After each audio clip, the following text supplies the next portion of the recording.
Hello everyone. Today I'm going to be starting a new series on answering beginner questions related to wire weaving and wire wrapping. So I participate in a few different Facebook groups which are meant to help beginner wire wrappers and weavers, as well as show off our work and sometimes even sell our work. And I see these questions around a lot, so I thought it would be nice to create a video series where you can get the answers to all of these questions. So today I'm going to be answering questions that are related to the wire that we use during the wire weaving or wrapping progress. So the first question that I see a lot is, what wire is best suited for beginners? And this is dependent on where you are in the world and what you can find near you or online. So the first wire that you're gonna find generally as a beginner is something that we call artistic wire or craft wire, which is generally either copper wire with a chemical layer around it in an interesting color, or it's aluminium wire which also has that same layer around it. And this wire is generally the cheapest that you can find on the market, but it's also the lowest quality. So it's softer than, for example, copper wire. And this softness can make it difficult for beginners to work with this wire and make progress. So I personally wouldn't really recommend starting with this wire. However, if there's nothing else on hand, you might still want to try this out. There's nothing wrong with it. So it's just adding a layer of difficulty when you're just starting out that you might not want to start with. And the one negative thing about this type of wire is that as a beginner, you're probably not experienced enough yet with the tools that you're going to use, and you're going to create scratches or marks on the wire where the chemical layer is going to peel off or scratch off. And that will result in a very patchy looking weave or wrap in the places where you've scratched off the coating. So that's something that you might want to take into account if you're starting out. Now, the wire I personally recommend for beginners is just bare copper wire. So it's in the same price range as artistic or craft wire. It's a little bit more expensive, but not by a lot. And it's actually, in my opinion, a lot easier to work with because it's a little bit harder than craft wire, which is made of copper. And it's definitely a lot harder than aluminium wire, which is the softest wire that is around. So copper wire, bare copper wire, you can find in a lot of different places. And it shouldn't be too hard for you to find bare copper wire to start with, either locally or online. Now, depending on what kind of money you want to spend as a beginner, there are also people that like to start out right away with silver or gold wire. It's not something that I would personally recommend for a beginner just because the metals are so expensive. And as a beginner, you're going to make mistakes. And trashing silver or gold wire is going to end up costing you a lot of money, while trashing a copper piece or a piece that's craft wire or artistic wire isn't going to break the bank as much. So the next question that's being asked is, what gauges of wire should I get as a beginner? Because I see a lot of gauges around, but maybe you don't want to invest in too many at the beginning, which is totally fine. And then to answer this question, you need to understand that to do this craft, you need a base wire and you need a weaving wire or a wrapping wire. So the base wire is always going to be thicker than the weaving wire or the wrapping wire. And this is also up to personal preference. But the two combinations that I see most often are 18 gauge and 26 gauge, which are in the metric system 1 millimeter and 0.4 millimeter, or the combination that's 20 gauge and 28, which is 0.8 and 0.3 millimeters. And personally, I'd recommend getting 18 and 26 gauge, just because the 18 is a little bit thicker than the 20, which means it's a little bit harder. It can take a little bit more abuse than a 20 gauge. And as a beginner, you're gonna still not know the proper tension that you want to use with your weaving or wrapping wire. So you're gonna be pulling a little bit too hard in certain places. And the 18 gauge can take that a lot better than the 20. The 20 is going to bend away right away, leaving you frustrated as you're trying to weave. So I personally prefer 18 over 20. Although 20 can be useful when you're doing smaller pieces, for example. And then I also personally prefer 26 over 28 because 26 doesn't break as easily as 28 gauge. And especially if you're a beginner, you're going to be making mistakes. You're going to be unwrapping some parts and wrapping them again, maybe unwrap them again if something goes wrong. And 28 gauge will break a lot easier under that abuse than 26. So I'd personally recommend the combination 18 and 26 gauge. And even after all these months and months of time that I've spent doing this craft, I still generally use 18 and 26. And 20 is the only other gauge that I currently use, and that's only for specific techniques. So as a beginner, starting out with 18 and 26 will set you up for good. And then the next question is, what hardness of wire should I get? And before I can answer this question, there's something that you should know about wire, and that's that it has a certain hardness or temper. And this temper is actually not the same in different metal types, despite the fact that they're called the same. So, for example, if you have aluminium wire and you have copper wire, and you take the temper that's called dead soft, which is the softest temper that there is around, then the aluminium wire is actually going to be a lot softer in that temper than the copper wire. So that needs to be taken into account when you're working with different types of metal. And then there are three tempers which are used generally in wire wrapping. So there's dead soft, which I mentioned before. There's half hard, and there's also hard wire. Now, hard wire is not something that I've seen used a lot. There are some people that prefer it when working with frames and stuff, but that's not something that you're going to be doing as a beginner yet. So I don't recommend getting any hard wire. Half hard can be useful for things again like frames and also ring bands. But generally speaking, as a beginner, you're also not going to start out with rings. If you are, that's totally fine, but you can also use that soft wire for that. So that's my personal preference and also my recommendation as a beginner, get yourself only that soft wire. Because that soft wire is the easiest to manipulate. It has the most amount of give and it can take a lot of abuse before breaking. So it can take a couple of beginner mistakes before it becomes useless, so to speak. And the interesting thing is that even though you buy a wire in a certain temper, there are things you can do to change that temper at home. So if you find that your dead soft wire is too soft, then you might want to use a jeweler hammer and hammer it a little bit, and it will get harder. You can also do this by running your fingers or a piece of cloth around the wire in a couple of directions, working it until it also gets a bit harder. If you accidentally buy yourself some half-hard wire, some hard wire, you could soften that up by applying heat. So just get yourself like a little butane torch or something, apply some heat to the wire, not too much or you'll melt it, but just enough to soften up that metal. Then there's the question, what's the difference between bare wire and tarnish resistant wire?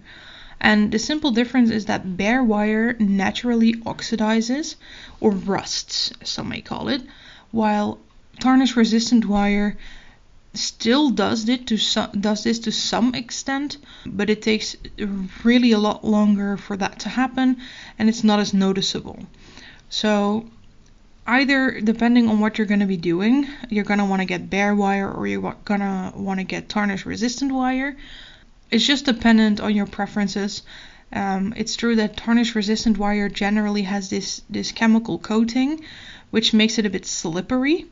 So it can be a little bit more difficult for beginners to work with tarnish resistant wire just because it has more slip, so to speak. So copper wire grips, the base wire grips the weaving wire a bit better than tarnish resistant wire, making it a little bit easier to weave.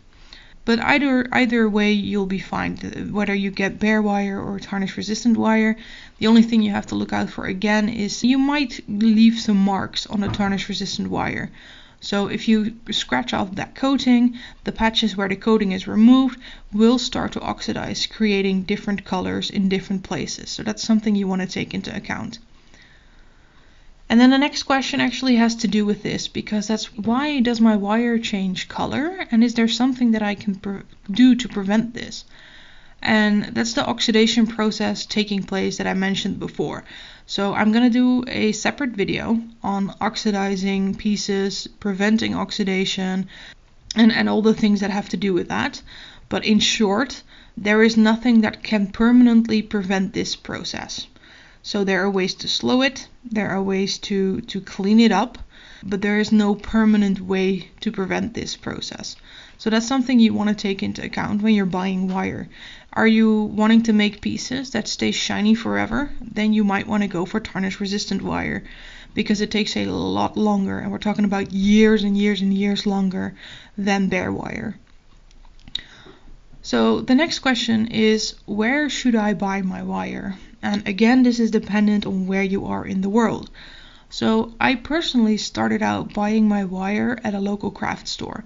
So they had this little jewelry making section, and there was an even smaller section that sold some type of wires. The quality wasn't really great, but it was good enough to start out with. So you might want to check out some local craft stores. Now, if there are no local craft stores near you, or it's something that you cannot at the moment visit, that's fine. There are also hardware stores that sell copper. Now, in my country, specifically in the Netherlands, I don't know any hardware stores that sell copper wire on spools or per meter or in any way, shape or form. But I do know that a lot of my American friends and my Australian friends have hardware stores that do sell copper wire on spools or per pound or per meter. So that's something that you might want to check out. And the prices are pretty good actually in those stores. They're not a lot more expensive than if you were to get it online. And it's also nice because you can get smaller quantities. Generally, when you're ordering online, you're going to find a lot of suppliers that only start selling copper, for example, starting at half a pound or a pound. And that might be too much for you. If you're just starting out and you don't know whether or not you want to continue doing this, then that amount is maybe too much. So hardware stores are nice in that regard. So you can just say, oh, I want X amount of meters or X amount of grams of copper, and you can just start out with that. And that also brings us to the third option for buying wire, and that's online. So there are a lot of different suppliers selling wire online, and there are a lot of different price points for the same metal. So you might want to look online for something that's best suited for you. So for example, in my country, I have a lot of taxes that are added on to purchases from out of my country. So if I buy anything from, let's say, America, I'm not just going to be paying for the wire, I'm not just going to be paying shipping, I'm also going to be paying a lot of tax once it arrives in my country. So despite the fact that the dollar, for example, is quite favorable for me because the euro is stronger, the conversion rate is very nice for me, that might still mean that I pay more if I buy my copper in the USA rather than if I were to buy it, for example, in the UK. So that's something you need to look into. Like, what's more favorable for you? What's cheaper for you? And are you willing to spend a little bit more, for example, if it arrives earlier? Because, of course, if you're going to buy in your own country, it's going to arrive earlier, especially now, than if you want to buy from overseas. So the one big name that's always called is Rio Grande, which is an American supplier. They sell a lot of different metal types, a lot of different quantities, a lot of different shapes. So if you're looking for something specific or something that might not be as easily found somewhere else, you'll probably find it there. But depending on where you are in the world, there are taxes that you need to pay. There are extra things that might add on to the costs of you just buying your order. And then another one, which is from the UK, is the Scientific Wire Company, which is actually where my personal wire comes from. So I do buy that from a supplier in the Netherlands, but they then get their wire from the Scientific Wire Company. So they also sell a lot of different metals. They also sell a lot of different quantities. And I personally find the quality of their wire very nice. I haven't had any trouble yet with them. The only thing that I find is that when they send you spools, the plastic from the spools breaks off sometimes. But that's it. That doesn't influence the quality of the wire, so I don't mind at all. And then the next question is, can I strip electrical wire for copper? And the answer is yes, you can, but it does take a lot of work. You have to keep in mind that this wire isn't made to make jewelry, right? So generally speaking, when you have electrical wire, it's going to take a lot of time to take the insulation off. Even if you have the right tools, it's still going to be labor intensive. It's still going to take you a lot of time and patience. And then the wire that's within might be covered in certain chemicals or things that you want to get rid of before you start working with it. So you don't necessarily know what those chemicals are. So you don't know if it's safe to touch. You don't know if it's safe to breathe. The fumes that might come off them. You don't necessarily know how to remove those chemicals depending on what they are. So in my personal opinion, it's not really worth it to strip electrical wire for copper. Copper isn't necessarily the most expensive metal out there. So I just suggest saving up a little bit of money and buying yourself some copper which is ready to go. But if you have the time and if you have the patience, you can definitely strip electrical wire for copper, and especially if you're going to find the right gauges, go for it. You can definitely work with that. And then the last question, which I also see around a lot, is how much wire should I cut for a certain project? And I'm afraid to say that there's no specific way to calculate this. There's no formula that's going to tell you exactly how much you need. So it's totally dependent on the product that you're doing and the design you're going to create. I personally, as a rule of thumb, if I don't know yet exactly what I'm going to be doing, I roughly cut myself 30 centimeters for each base wire, and I leave my weaving wire on the spool because I don't really want to mess with that. I don't know how much I'm going to use for that. So I just leave it on the spool and cut it when it's needed. So 30 centimeters for base wires gets most of my work done. So rings, for example, that's generally enough. Pendants is generally also enough if I'm not doing anything crazy. So if I only use one stone, a basic weave, and then maybe an interesting bail and some decorations, that still gets done with 30 centimeters, but there's not a lot that I have to scrap in the end. So if you're new and you're not sure yet how you want to do a certain design, or it's the first time that you're going to work out a design by yourself, you definitely want to cut yourself some more, because 30 centimeters is only just going to cut it. So maybe get yourself 45 or even 60 centimeters, especially if you're going to be doing something very intricate. So if I work with beads, for example, and I want to do very interesting weaves and decorations around the bead, then I will definitely use a little bit more, so 45 maybe. I don't generally use more than 60 centimeters for any project, except for when I'm doing chaos type pendants, where that's also the technique where I use the 20 gauge for. So if I use that, then the 20 gauge is going to need to be quite long, because all the swirls and the bends and the things that's going to take up a lot of wire. So I generally cut myself maybe even a meter or more for that. So that's the only exception, so to speak.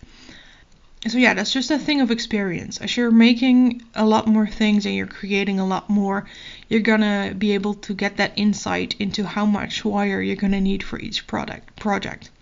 So yeah, that's actually all the questions for now.